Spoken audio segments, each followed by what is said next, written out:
Welcome back students. और आज हम लोग का ये तीसरा लेक्चर है concept of power in AC circuit का।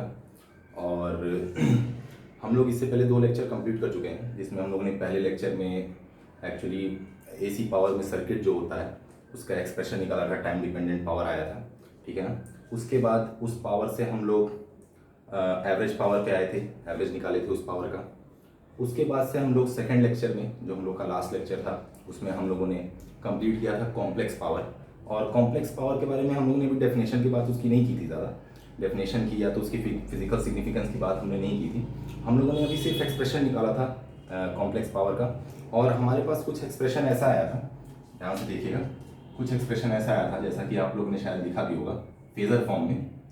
कॉम्प्लेक्स पावर जिसको हम लोग रिप्रेजेंट करते हैं एस से, एस के ऊपर बार मैंने इसलिए लगाया है क्योंकि मैं फेजर फॉर्म में रिप्रेजेंटेशन कर रहा हूँ। तो इसका आया था V R M S I R M S at an angle theta V minus theta I, ठीक है ना। ये मेरे पास पावर आया था। इसकी यूनिट क्या होगी? वोल्ट एम्पियर, ठीक है ना। इसकी यूनिट क्या होगी? वोल्ट एम्पियर, ठीक है ना। अब सुनिए, मेरी बात सुनिए ध्यान से। अब आज हम लोग क्या करेंगे कि इस इक्वेशन को हम लोग आगे और स्टडी करेंगे। और हमारे पास एक और इक्वेशन आई थी, मैं उसको भी लिख देता हूँ। हम लोगों ने इसको फिर साइन कॉस में तोड़ा था, तो हम लोगों ने कॉम्प्लेक्स पावर को ऐसे भी लिख लिया था। कॉम्प्लेक्स पावर को ऐसे भी लिखा था V R M S I R M S cos of angle of theta V minus theta I, ठीक है।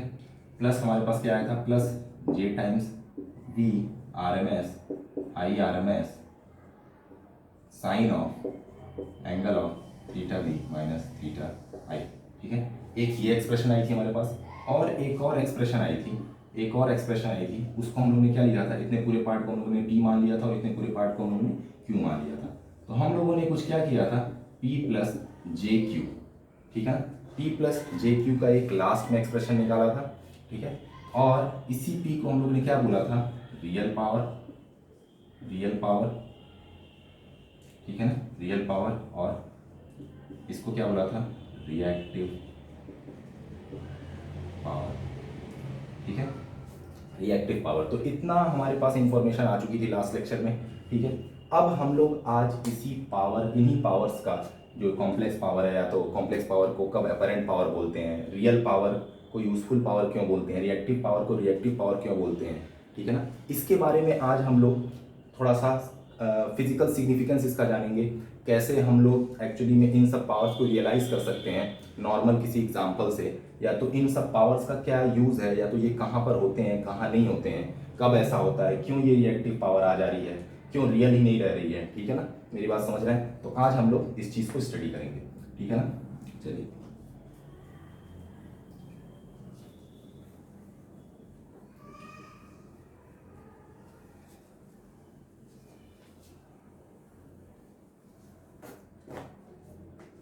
अब मेरी बात आप ध्यान से सुनिए।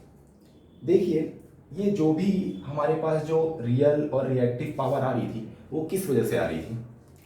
आप लोग ऐसा सोच रहे होंगे कि ये किस वजह से आ रही थी, और कुछ लोग हो सकता है समझ भी पा रहे हो किस वजह से आ रही थी। ये अगर हमारा ये वाला जो एंगल है ना, जो ये एंगल आ रहा है, ये जो एंगल आ रहा है, ये अगर हमारा जीरो हो जाए, ये एंगल जो है हमारा जीरो हो जाए, कहने का मतलब ये है थीटा वी, मतलब कि जो वोल्टेज का जो फेज एंगल है, जो करंट का फेज एंगल है, उन दोनों में कोई डिफरेंस ना हो। मेरी बात समझ पा रहे हैं? उन दोनों में कोई डिफरेंस ना हो, तो यहाँ पर एंगल क्या आ जाएगा? जीरो आ जाएगा। और अब इसको जरा तोड़िए साइन कॉस में, तो ये क्या आ जाएगा? V R M S I R M S cos of 0 degree plus J times V R M S I R M S sine of 0 degree. अच्छा, ऐसे केस में एक बात बताइए, ये टर्म क्या हो जाएगी? सीधे सीधे जीरो हो जाएगी। और ये क्या आ जाएगा? V R M S I R M S cos of 0, और ये तो आपका 1 हो जाता है, यानी कि ये टोटल क्या आ जाएगा? V R M S I R M S, ठीक है। मेरी बात समझ रहे हैं? तो अगर ऐसा होता कि हमारा दोनों जो वोल्टेज और करंट का जो फेज एंगल है, उसमें कोई भी डिफरेंस नहीं आता, तो हम देख रहे हैं कि ये जो इमेजिनरी वाला पार्ट है अपने आप जीरो हो जा रहा है, और रिएक्टिव पावर की तो कोई जरूरत ही नहीं पड़ रही है, कोई दिक्कत ही नहीं आ रही है।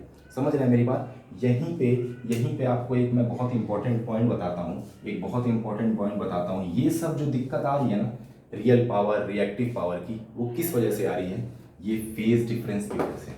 ये फेज डिफरेंस की वजह से जो फेज एंगल है ना, जो ये फेज एंगल है, ये जब नॉन जीरो होगा, जब ये नॉन जीरो होगा, तब आपका पावर क्या आएगी? रियल और रिएक्टिव पावर रिएक्टिव पार्ट में डिवाइड हो जाएगी। समझ रहे हैं मेरी बात। तो ये मेन प्रॉब्लम की जड़ क्या है? ये आपका वोल्टेज और करंट में फेज एंगल। ठीक है। अब बहुत से लोग सोच रहे होंगे कि सर ये फेज एंगल आता क्यों है? ये भी आपके मन में आ रहा होगा कि ये सर फेज डिफरेंस आ क्यों जा रहा है? तो मैं आपको बता दूं, आप लोग इससे पहले एसी सर्किट में पढ़ चुके होंगे कि वोल्टेज और करंट में फेज डिफरेंस लाने का रिस्पॉन्सिबिलिटी किसकी होती है? या तो इंडक्टर की होती है या तो कैपेसिटर की होती है। कैपेसिटर में करंट आपका 90 डिग्री लीड करता है वोल्टेज से, और इंडक्टर में क्या करता है? करंट 90 डिग्री लैग करता है। ये तो हो गई प्योर कैपेसिटर इंडक्टर की बात। और अगर हम लोग प्रैक्टिकल केस ले लें, मतलब प्रैक्टिकल इंडक्टर और प्रैक्टिकल कैपेसिटर ले लें, तो उस केस में क्या करता है कि 90 डिग्री लैग या लीड नहीं होता है, मगर 90 डिग्री से कुछ कम होता है, मगर लैग और लीड तो फिर भी करता है। मतलब फेज डिफरेंस तो इंडक्टर और कैपेसिटर की वजह से आ ही जाता है। ठीक है, तो मेरी बात समझ पा रहे हैं। जहां भी इंडक्टर और कैपेसिटर आ गया किसी सर्किट में, वहां पर आपका फेज डिफरेंस क्रिएट हो जाएगा। ठीक है ना, फेज डिफरेंस क्रिएट हो जाएगा। अब दूसरी चीज कि ठीक है सर, तो ऐसा सर्किट बना दीजिए, ऐसा सर्किट बना दीजिए। आप लोग सोच रहे होंगे ऐसा सर्किट बना दीजिए इसमें इंडक्टर और कैपेसिटर आए ही ना।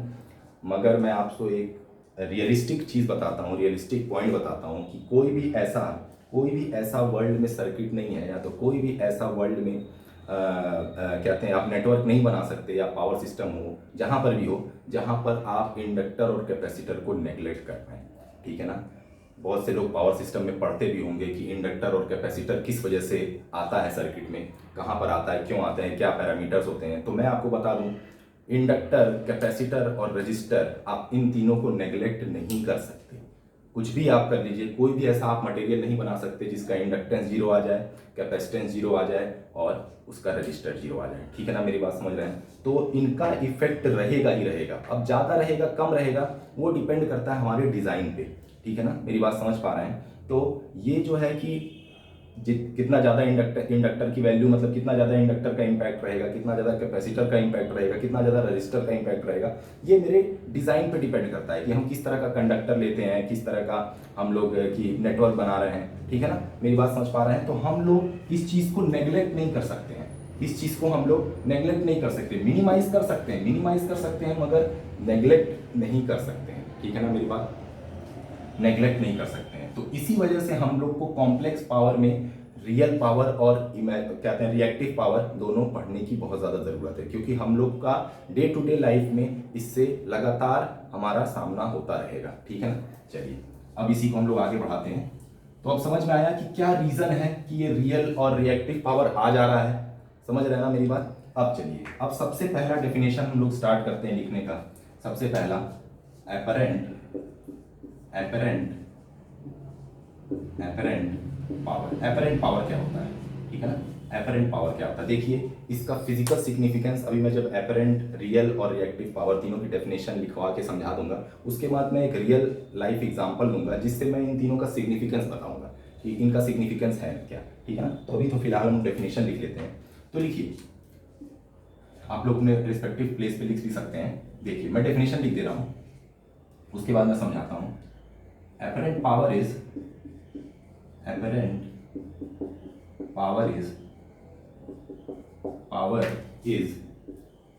the product of RMS value of voltage and current। ठीक है ना। देखिए ये बहुत इंपॉर्टेंट लाइन है, ये बहुत इंपॉर्टेंट लाइन है। ठीक है ना, इसलिए क्योंकि मैं इसमें फेज एंगल की बात नहीं कर रहा हूं, फेज एंगल की बात नहीं कर रहा हूं। इसका मतलब एपरेंट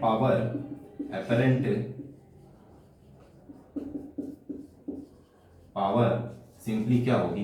एपरेंट पावर सिंपली क्या होगी? V R M S into I R M S. ठीक है ना, एपरेंट पावर क्या होगी? Simply V R M S into I R M S. इसको और क्या बोल सकते हैं? Magnitude of complex power. ठीक है ना, मैग्नीट्यूड ऑफ कॉम्प्लेक्स पावर। अब सुनिए, अब आप लोग सोच रहे होंगे सर कॉम्प्लेक्स पावर और एपरेंट पावर तो सेम ही होता है। जी नहीं, बिल्कुल ऐसा नहीं होता है, प्लीज, ठीक है ना। अभी मैंने एपरेंट पावर लिखवाया, अब मैं कॉम्प्लेक्स पावर भी लिखवाऊंगा, ठीक है ना। तो एपरेंट पावर सिंपली क्या है, जो आपका वोल्टेज चला है या तो जो भी आपका वोल्टेज है जहां पे आप निकाल रहे हैं, जहां पे आपको पावर निकाल रहा है, किसी भी एलिमेंट का वोल्टेज जो है उसका आरएमएस, और किसी भी एलिमेंट का जिसमें आप पावर निकाल रहे हैं उसका आरएमएस करंट का सिंपल प्रोडक्ट आपका क्या देगा, सिंपल प्रोडक्ट क्या देगा आपका एपरेंट पावर, ठीक है। अब ये एपरेंट पावर का फिजिकल सिग्निफिकेंस क्या है ये मैं बता रहा हूँ ना, अभी मैं थोड़ी देर बाद बताऊंगा एक रियलिस्टिक एग्जांपल लेके। फिलहाल अभी के लिए डेफिनेशन मैंने लिखवा दिया और उसको समझा दिया। अब आते हैं, अब लोग, बहुत लोग के दिमाग में आ रहा होगा सर कॉम्प्लेक्स पावर क्या होती है, तो अब कॉम्प्लेक्स पावर भी देख लेते हैं।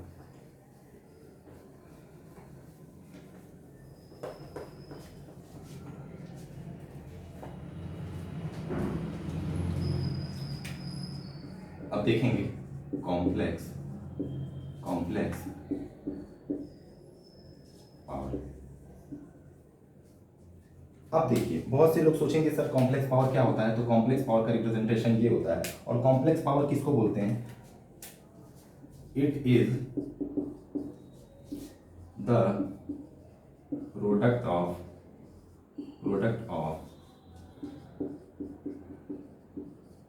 Voltage phasor, it is the product of voltage phasor, ठीक है ना।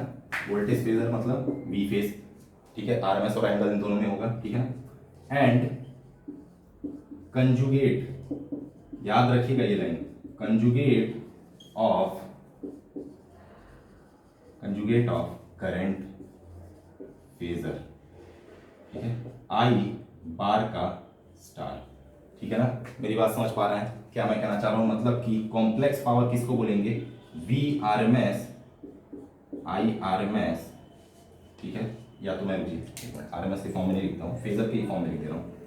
कॉम्प्लेक्स पावर किसको बोलेंगे, simply V RMS at an angle theta V into I RMS at an angle theta I का होल कंजुगेट, ठीक है ना। इसको बोलेंगे आपका कॉम्प्लेक्स पावर। मतलब कि अब देखिए एपरेंट पावर और कॉम्प्लेक्स पावर में आप लोग डिफरेंस समझ गए, सीधे दिख रहा होगा कि देखिए एपरेंट पावर में हमने सिर्फ वोल्टेज का आरएमएस और करंट के आरएमएस का सिंपल हमने सिंपल हमने प्रोडक्ट लिया था, सिंपल जो भी हमारा वोल्टेज है उसका आरएमएस और जो भी हमारा करंट है उसका आरएमएस।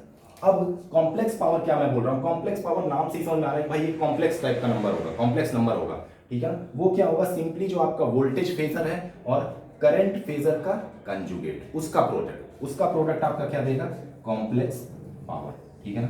मेरी बात समझ पा रहे हैं, कॉम्प्लेक्स पावर देगा, ठीक है। चलिए अब बात करते हैं रियल पावर की।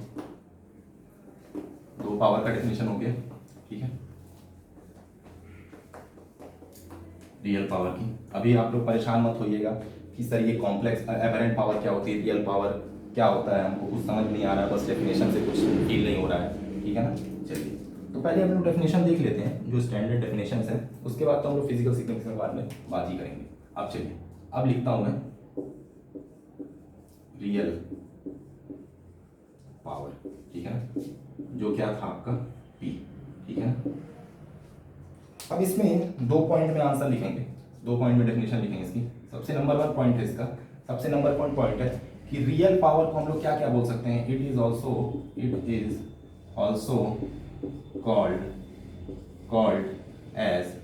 कॉल्ड एज एक्टिव पावर, ठीक है, एक्टिव पावर ही बोलते हैं। और क्या बोलते हैं, यूजफुल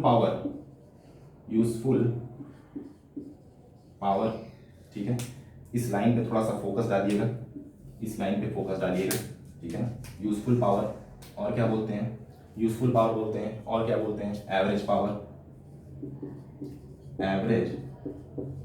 पावर, ठीक है।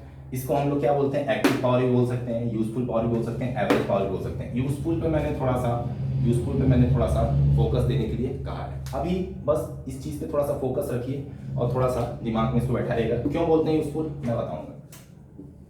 अगला पॉइंट है वो एक्चुअली में बहुत ज्यादा इंपॉर्टेंट पॉइंट है। देखिए रियल पावर को रियल पावर क्यों बोलते हैं, क्योंकि यही वो पावर है जो एक्चुअली आपका लोड कंज्यूम करता है, मेरे वर्ड को ध्यान से सुनिएगा, कंज्यूम मैं बोल रहा हूं, कंज्यूम मतलब खा लेता है, एक तरह से कहा जाए तो कंज्यूम कर लेता है, ठीक है ना। It is the power, it is the power which our load consumes or utilize, ठीक है ना, और यूटिलाइज, ठीक है ना, कंज्यूम्स और यूटिलाइज, ठीक है ना। यही वो पावर है जिसको हमारा लोड कंज्यूम या यूटिलाइज करता है, ठीक है ना, यूटिलाइज करता है। और यही वो पावर है जिसको क्या बोलते हैं, यूजफुल पावर। इसीलिए इसको यूजफुल पावर बोलते हैं, क्योंकि यही हमारे लोड के लिए मतलब यही हमारा लोड क्या करता है, कंज्यूम करता है। और दूसरी चीज मैं एक और चीज बता देता हूं, it is the power which can be converted from थोड़ा सा नीचे हो गया, इसके नीचे मैं लिखूंगा, इसके ऊपर लिख देता हूँ, ठीक है ना, ध्यान से देखिएगा, इसके मैं ऊपर लिख देता हूँ अगली लाइन, ठीक है, इसको रब कर रहा हूँ, which is converted from one form to another। मतलब यही वो पावर है जिसको आप एक फॉर्म से दूसरे फॉर्म कन्वर्ट कर सकते हैं, ठीक है ना। जैसे मैकेनिकल से इलेक्ट्रिकल, ठीक है ना, मैकेनिकल से इलेक्ट्रिकल में पावर कहाँ कन्वर्ट होती है, जनरेटर्स में। इलेक्ट्रिकल टू मैकेनिकल कहाँ पावर कन्वर्ट होती है, मोटर्स में। केमिकल टू इलेक्ट्रिकल कहाँ पावर कन्वर्ट होती है, बैटरीज में या तो सेल्स में। समझ पा रहे ना मेरी बात। तो वो जो पावर कन्वर्ट हो रही है वो पावर हमेशा कौन सी पावर होगी, रियल पावर, ठीक है ना। वही वो पावर होगी जो कन्वर्ट हो रही है, जो पावर कन्वर्ट हो रही है उसको क्या बोलते हैं, रियल पावर। अब यूजफुल क्यों बोलते हैं ये मैं बता रहा हूँ ना, कि थोड़ी देर बाद अभी बहुत अच्छा से एग्जांपल लूंगा, अपने आप समझ में आ जाएगा, ठीक है ना। चलिए, ये हो गया आपका रियल पावर।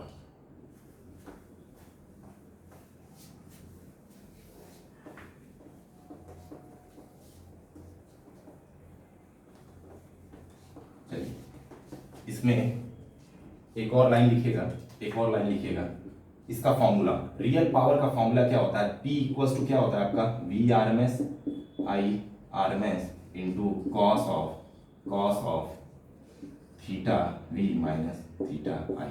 अब इसी को पावर फैक्टर एंगल बोल देते हैं। मैं वो थोड़ी देर बाद अभी डिफाइन करूंगा, ठीक है ना। थोड़ी देर बाद मैं इसको दोबारा से लिख के, और ये थीटा मतलब थीटा V मतलब फेस, वोल्टेज फेस का एंगल और करंट फेस का एंगल का भी मैं डिफरेंस पे ही रहने दे रहा हूँ। इसके बाद मैं थोड़ी देर बाद वही बताऊंगा कि इसको कैसे रिप्लेस करते हैं। तो फिलहाल तो इतना इसका डेफिनेशन है। और हाँ, its unit is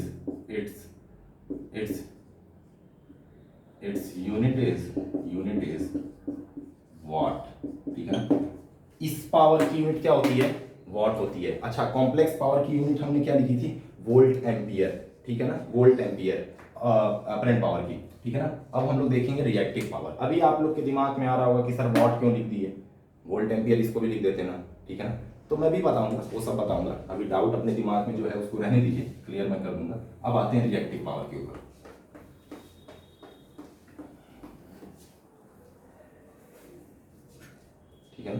ठीक है ना, चलिए अब रिएक्टिव पावर के ऊपर आते हैं, जो थोड़ा सा सबको परेशान करता है। क्यों, यानी कि रिएक्टिव पावर सब लोग इस पावर को लेकर बड़ा परेशान रहते हैं कि सर एक्चुअली में ये है क्या, ठीक है ना। बड़े लोग बोल देते हैं कि नॉट यूजफुल पावर, कुछ ऐसे लोग हैं जो इसको बोल देंगे कि जो पावर यूज में ना आए, ठीक है ना। या लोग बोलते हैं कि भाई जो इंडक्टर और कैपेसिटर के थ्रू स्टोर होता है, ठीक है ना। ठीक है, ये सब बातें सही हैं, मगर क्या अगर हम लोग रियल पावर को यूजफुल पावर बोल दिए तो क्या ये पावर नॉट यूजफुल होती है क्या, ये पावर यूज में नहीं आती है क्या। बहुत लोग के दिमाग में ये आ रहा होगा, और बहुत लोग इसका जवाब हो सकता है जानते भी हों और बहुत लोग नहीं भी जानते हों। बहुत लोग इसको ना बता पाएं कि वाकई में सोचने पर भी मजबूर हो जाएं कि क्या वाकई में ऐसा है क्या कि ये रिएक्टिव पावर यूजफुल नहीं होती है, हमारे किसी काम की नहीं होती है, कभी यूज नहीं आती है, ठीक है ना। तो अभी हम उसके बारे में बताएंगे। फिलहाल हम क्या करते हैं, इसका डेफिनेशन लिख देते हैं, ठीक है ना। It is the power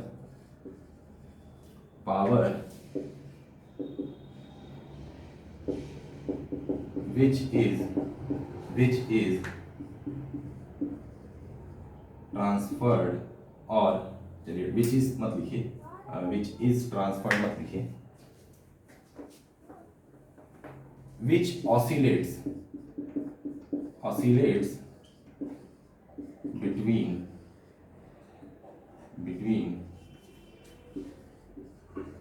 load and source. ठीक है, ये कौन सी पावर होती है? ये वो पावर होती है जो आपका लोड और सोर्स के बीच में ऑसिलेट करती है। ठीक है ना, लोड और सोर्स के बीच में ऑसिलेट करती है। दूसरी चीज, ठीक है, दूसरी चीज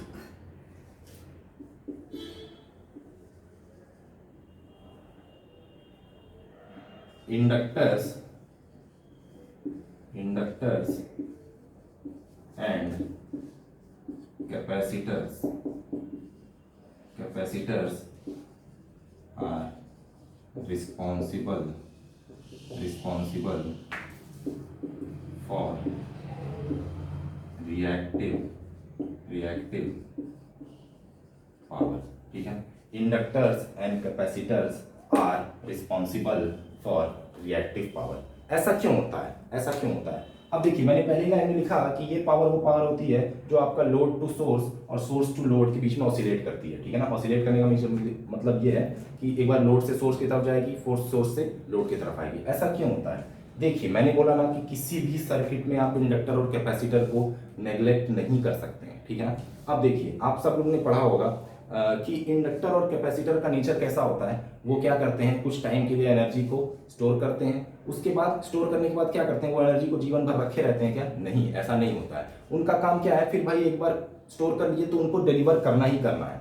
ठीक है ना, अब देखो, डिलीवर करना ही है। अब डिलीवर किधर करेंगे? सोर्स की तरफ करेंगे, लोड की तरफ करेंगे, इससे मैटर नहीं करना है हम लोग को। बस इतना ध्यान में रखना है कि वो डिलीवर करेगा, वो हमेशा स्टोर करके रख नहीं सकता है। ठीक है ना, एक सर्टेन टाइम तक स्टोर किया, उसके बाद उसको देना ही देना है। ठीक है ना, उसको देना ही देना है। तभी तो एवरेज मतलब कि टोटल अगर हम लोग नेट पावर निकालें इंडक्टर और कैपेसिटर में, वो जीरो आती है, क्योंकि जितना लिया वो क्या करेगा, उतना वापस करेगा ही करेगा। ठीक है ना, तो इसीलिए हम कह रहे हैं कि ये पावर ऐसी पावर है जो आपके लोड तक नहीं पहुंचती है, क्योंकि क्या करेगा, एक बार इंडक्टर और कैपेसिटर पावर लेगा। ठीक है ना, अब आप सोच रहे होंगे कि सर ये इंडक्टर कैपेसिटर कहां पर है, सोच रहे होंगे, दिमाग लगा रहे होंगे कहां पर है। तो मैं बता दूं, ये आपका ट्रांसमिशन लाइन के बीच में होता है। ट्रांसमिशन लाइन होता है, और भी जगह होता है, जैसे कि आपका जो लोड है और सप्लाई के बीच में तार कनेक्ट है ना, तार कनेक्ट है तो वहां पे खाली तार नहीं रहता है, उसमें इंडक्टर और कैपेसिटर भी रहता है, तो वो बीच में होता है कहीं। ठीक है ना, लोड में भी होता है, पंखे में भी इंडक्टर कैपेसिटर होता है। मैं सिंपल फैन लोड की अगर बात करूं तो, और भी जगह होता है, हर जगह होता है। मगर मैं कह रहा हूं कि क्या होगा कि एक टाइम पे वो इंडक्टर और कैपेसिटर क्या करेगा, पावर लेगा। अब वो पावर लेके क्या कर सकता है, रख तो सकता नहीं है। अब क्या करेगा, वो डिलीवर करेगा, तो या तो वो सोर्स को दे देगा या तो वो लोड को दे देगा, फिर वो लोड से वापस ले लेगा। ठीक है ना, जिसको दिया फिर उसी से वापस लेगा। ठीक है ना, ऑसिलेट का मतलब क्या होता है, एक बार किसी पॉइंट पे गया, दोबारा उसी पॉइंट पे वापस आएगा। ठीक है ना, दोबारा उसी पॉइंट पे वापस आएगा घूम घाम के। तो यही मैं कह रहा हूं कि एक बार अगर वो पावर देगा तो फिर वो पावर क्या कर लेगा, ले लेगा। तो मतलब वो पावर यूज नहीं करने देगा उसको, समझ रहे ना मेरी बात, वो पावर उसको यूज करने नहीं देगा। वो कहेगा भाई एक बार ले लो, एक बार हमको दे दो। ठीक है ना, लेते देते रहो, ऐसे काम करते रहो, और हम लोग इसके बीच में कहते हैं कुछ हम इतना तुमको यूज करने देंगे ना हम अपने आप को यूज करने देंगे। समझ रहा हो ना मेरी बात? ठीक है, इसी वजह से इसको बहुत लोग बोल देते हैं जो पावर यूज में ना हो। ठीक है ना, मगर वो बोलना बहुत अच्छी बात नहीं है। समझ रहे ना मेरी बात? तो यहाँ पर पावर लोड से सोर्स की तरफ आना, सोर्स से लोड की तरफ आने का मतलब ये हुआ। ठीक है ना, चलिए, इट्स रिप्रेजेंटेशन इज, मतलब फॉर्मूला रिप्रेजेंटेशन। ठीक है, कैसे रिप्रेजेंट कर सकते हैं, क्यू को क्या लिख सकते हैं, V R M S I R M S sine of theta V minus theta I. ठीक है, आप सुनिए, अब इसकी यूनिट क्या होती है, मैंने उसी दिन लिखवाया था, वी ए आर। ठीक है, वोल्टेज एम्पियर रिएक्टिव। ठीक है ना, अगला पॉइंट हम लोग लिखने जा रहे हैं,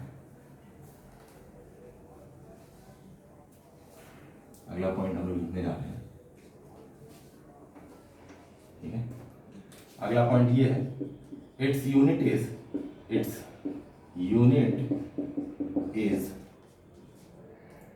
VAR, ठीक है ना, VAR, जिसमें ये क्या बताता है आपका, ये क्या बताता है, वोल्टेज एम्पियर रिएक्टिव, ठीक है ना, वोल्टेज एम्पियर रिएक्टिव। अब देखिए ये तीनों पावर की डेफिनेशन पढ़ ली है हम लोग, ठीक है। अब फिजिकल सिग्निफिकेंस जानने से पहले फिर एक और चीज मिस हो गई रिएक्टिव पावर में, एक और चीज, it is responsible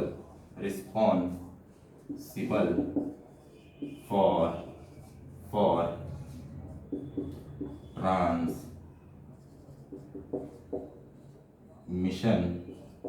transmission of real power.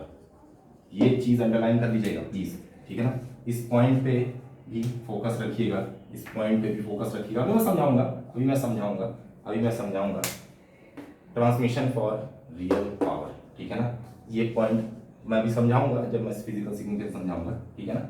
चलिए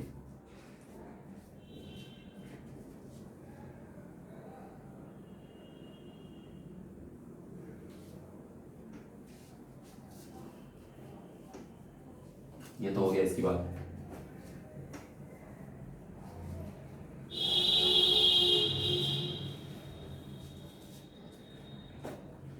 अब हम लोग ने क्या किया, डेफिनेशन देख लिया रियल पावर का, रिएक्टिव पावर का, अपरेंट पावर का, ठीक है।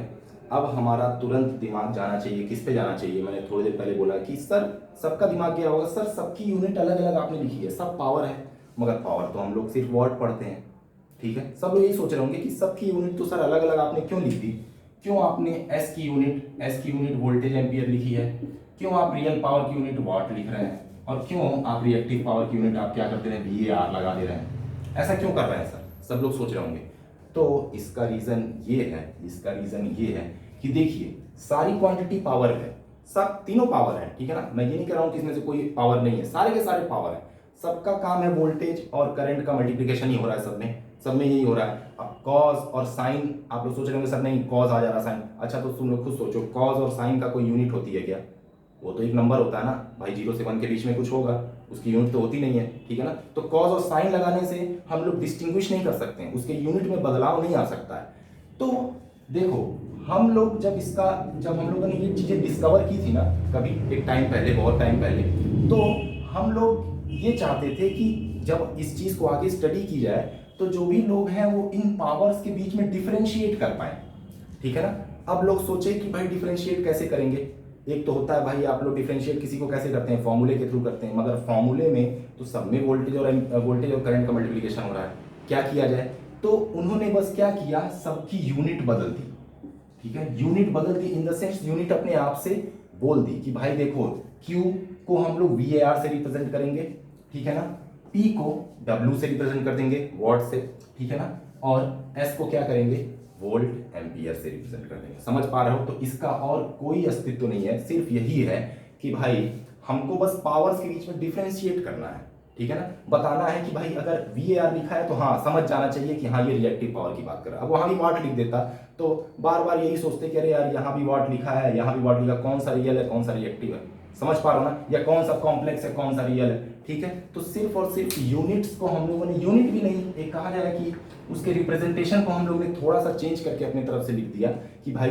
ये रिएक्टिव हो जाएगी, ये रियल हो जाएगी और ये अपरेंट हो जाएगी, ठीक है। तो ये हो गया यूनिट की बात कि क्यों हम लोग इसको ये लिखते हैं और इसको वॉट लिखते हैं और VAR लिखते हैं, समझ गया मेरी बात। चलिए अब आते हैं फिजिकल सिग्निफिकेंस पे, ठीक है, फिजिकल सिग्निफिकेंस पे कि एक्चुअल में ये अपरेंट, रियल और रिएक्टिव पावर है क्या चीज, ठीक है ना। फिजिकल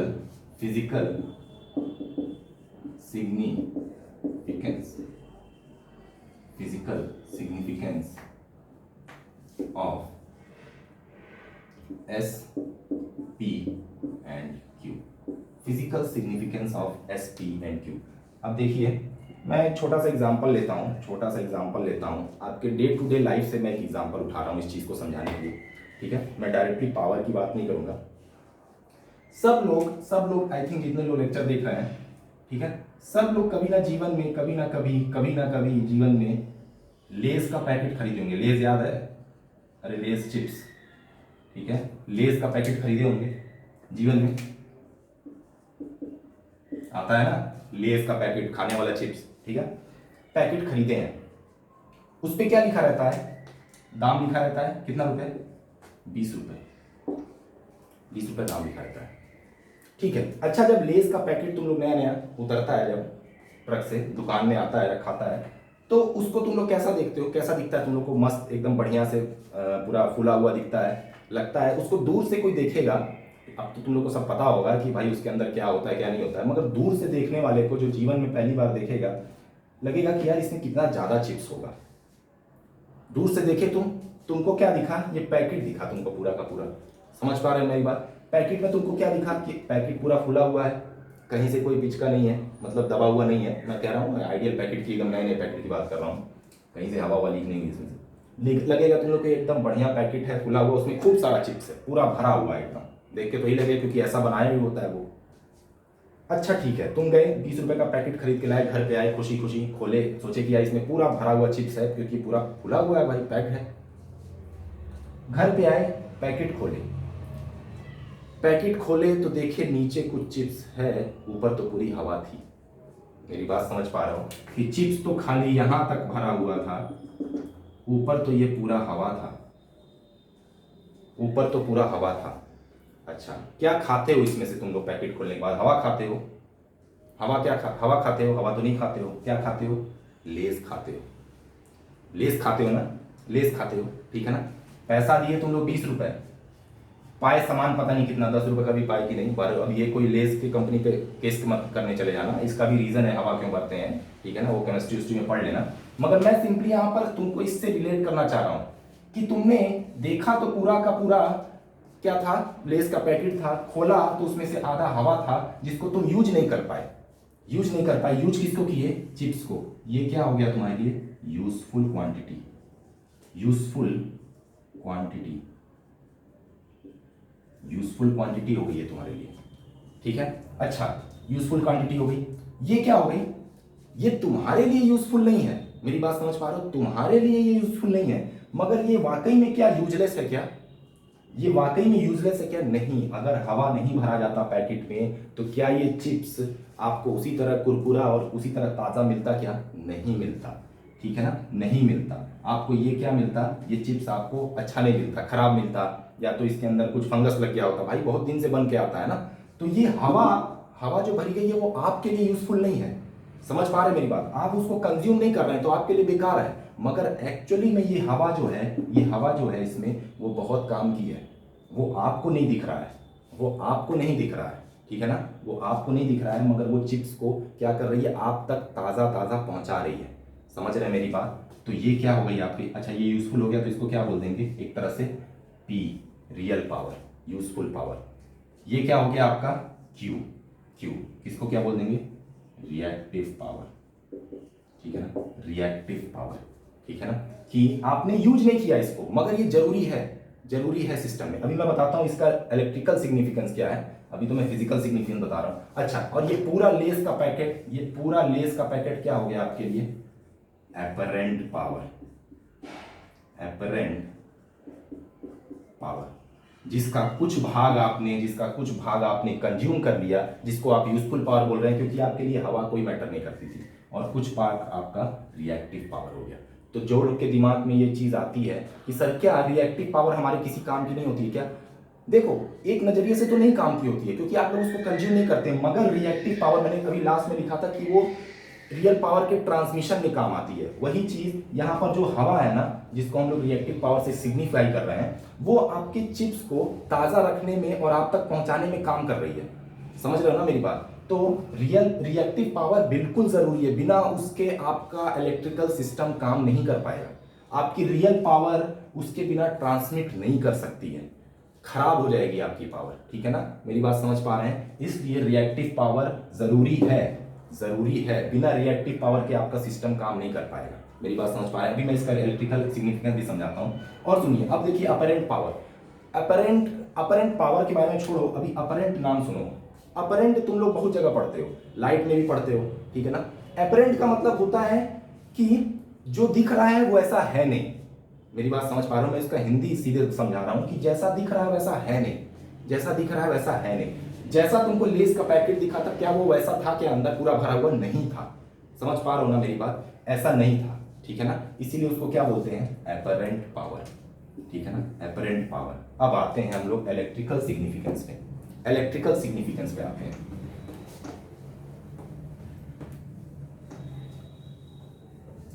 इलेक्ट्रिकल सिग्निफिकेंस पे आते हैं। मान लीजिए आपका क्या है, यहाँ पे कोई मशीन है। मशीन कौन सी ले लें? चलो जनरेटर है,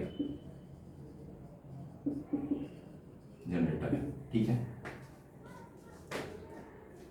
क्या किए तुम लोग जनरेटर में? क्या किए भाई? कुछ घुमाए, प्राइम मूवर घुमाए। प्राइम मूवर घूमने के बाद यहां पर क्या लगाए हो? यहां पर एक बल्ब लगाए, ठीक है। घर में बैठे हो यहां पर तुम, बल्ब लगाकर। तुम्हारे लिए क्या इंपॉर्टेंट है? तुम्हारे लिए क्या इंपॉर्टेंट है? जनरेटर का चलना? नहीं, तुम्हारे लिए इंपॉर्टेंट क्या है? ये बल्ब का जलना। समझ रहे हो ना? तुम्हारे लिए ये इंपॉर्टेंट है कि बल्ब हमारा बढ़िया से चलना चाहिए, ठीक है ना। तो जो पावर बल्ब लेगा ना, जो पावर बल्ब तुम्हारे लिए लेगा, ठीक है ना, जो पावर कंज्यूम करके बल्ब तुम्हारा चलना शुरू होगा, वो उसी पावर को क्या बोलते हैं? Real power. मतलब जो पावर तुम्हारा लोड कंज्यूम कर लिया, ठीक है ना, उसको बोलते हैं तुम्हारा रियल पावर, ठीक है ना, रियल पावर, ठीक है ना। अब मेरी बात बताओ सर, रिएक्टिव पावर कहाँ होता है? इसमें तो रिएक्टिव पावर नहीं दिख रहा है। सुनो, ये जो जनरेटर था, ये कैसे बनाया? Electrical energy. इलेक्ट्रिकल एनर्जी दे रहा है ना तुमको। यहां से क्या करते हो? प्राइम मूवर से घुमाते हो, पीएम, ठीक है। ये तुम्हारा क्या देता है? इलेक्ट्रिकल एनर्जी इस बल्ब को देता है। अब एक बात बताओ, ये जनरेटर इस बल्ब को इलेक्ट्रिकल एनर्जी कैसे दिया? कैसे दिया? जनरेटर का आप लोग थोड़ा सा कंसेप्ट पढ़े होंगे हल्का फुल्का, कि भाई जनरेटर क्या करता है? पहले फ्लक्स वक्स कुछ बनता है अंदर, वो फ्लक्स क्या होता है? फिर d phi by d t से ईएमएफ बनता है। वही ईएमएफ आपका क्या करता है? कुछ वोल्टेज बना के और सप्लाई करता है करंट, ठीक है ना। ऐसा कुछ आप लोग मोटा मोटा पढ़े होंगे। अच्छा, ये जो फ्लक्स बन रहा है, ये कैसे बन रहा है? फ्लक्स कौन बनाता है? इंडक्टर। मेरी बात समझ पा रहे हैं? तो फ्लक्स कौन बनाता है? इंडक्टर। और इंडक्टर को फ्लक्स बनाने के लिए क्या चाहिए? Reactive power. मतलब कि आपकी बिजली बन ही नहीं पाती जब तक इसमें रिएक्टिव पावर का यूटिलाइजेशन इस जनरेटर के अंदर नहीं होता। समझ पा रहे हो? जब तक इंडक्टर कुछ चार्ज नहीं होता, कुछ अब उसके अंदर फ्लक्स कुछ चेंज नहीं होता, उसके अंदर करंट का चेंज नहीं आता, तब तक वो कुछ फ्लक्स वक्स नहीं बना पाता। समझ पा रहे हो ना मेरी बात? तो इलेक्ट्रिकल सिग्निफिकेंस इसका ये हो गया कि किसी भी रियल पावर को ट्रांसमिट करने के लिए आपको आपका रिएक्टिव पावर की जरूरत पड़ती है, जैसे मैंने मशीन में दिखा दिया, ठीक है ना, ठीक है ना। मेरी बात समझ पा रहे हैं? तो ये कंसेप्ट था आप लोग का रियल पावर, रिएक्टिव पावर और आपका अपरेंट पावर का, ठीक है ना मेरी बात। हम लोग ने आज काफ़ी इंपॉर्टेंट डिस्कशन किया है। अब इसके आगे मैं पावर ट्रायंगल पढ़ाऊंगा और लीड लैग का कंसेप्ट आता है इसके बाद, ठीक है ना। वो कुछ ज़्यादा ऐसा बड़ा नहीं है, ठीक ठाक टॉपिक है, मगर इसके बारे में जानना बहुत ज़रूरी था कि ये एस पी और क्यू है क्या। एस पी और क्यू है क्या, इनकी यूनिट्स क्यों अलग होती हैं, ठीक है, इनका एक्चुअल डेफिनेशन क्या होता है, इसका फिजिकल सिग्निफिकेंस, इसका इलेक्ट्रिकल सिग्निफिकेंस मैंने समझा दिया। तो कल मैं तो आज जो है कि अब हम लोग इस लेक्चर को यहीं पर रोकते हैं, ठीक है ना।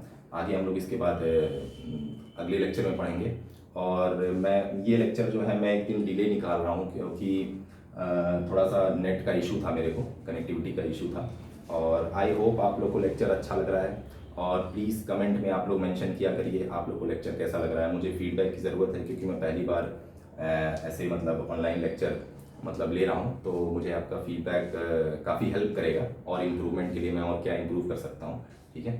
तो एट लास्ट प्लीज़ लाइक करिए, शेयर करिए और सब्सक्राइब करिए। जो भी आपके जो भी आपके फ्रेंड हैं जिनको लगता है कि उनको इससे हेल्प हो सकती है, ठीक है, तो वो प्लीज़ उसको शेयर करें, उनको रिकमेंड करें, ठीक है। और कोई भी डाउट हो तो आप प्लीज़ कमेंट बॉक्स में ज़रूर मेंशन किया करिए कि सर ये डाउट है, या तो इस कंसेप्ट पे हमको कोई लेक्चर चाहिए, या ये चीज़ हमको कुछ नया पढ़ना है, आप लोग सजेस्ट कर सकते हैं। ठीक है, तो thank you all, good night.